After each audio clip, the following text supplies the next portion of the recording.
आपको इतना ज्यादा डीपली पढ़ने की आवश्यकता नहीं है। जब सेक्शन के बाद कोई नंबर आ जाए,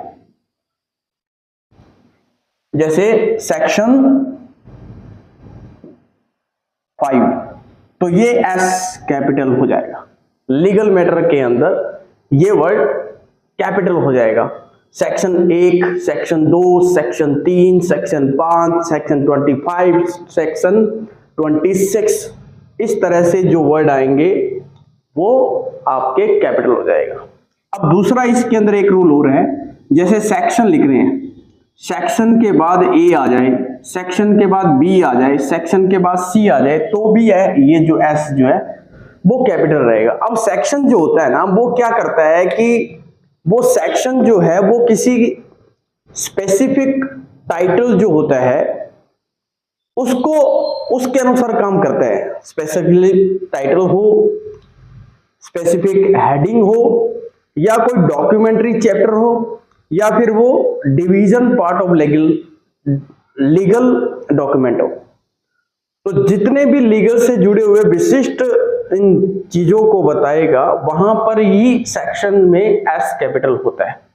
तो इन चीजों का आपका ध्यान रखना होगा कि ए स्पेसिफिक टाइटल और heading such as a document और चैप्टर, इन चीजों का अगर आपको ध्यान हो जाएगा तो आप समझ जाओगे कि एस कैपिटल कहां आता है और एस स्मॉल कहां होता है।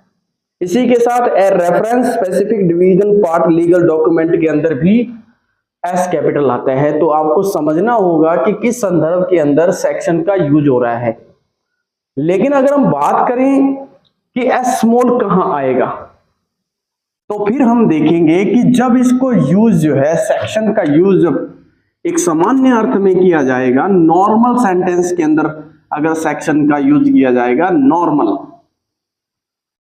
तो उस समय एस जो है वो कैपिटल नहीं होगा बल्कि स्मॉल हो जाएगा। तो यहां पर मैं थोड़ा सा एक लाइन लिख रहा हूं, उसको आप देखो कि दिस सेक्शन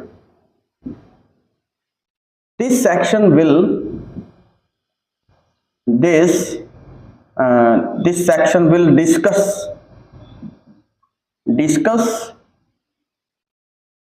the methodology।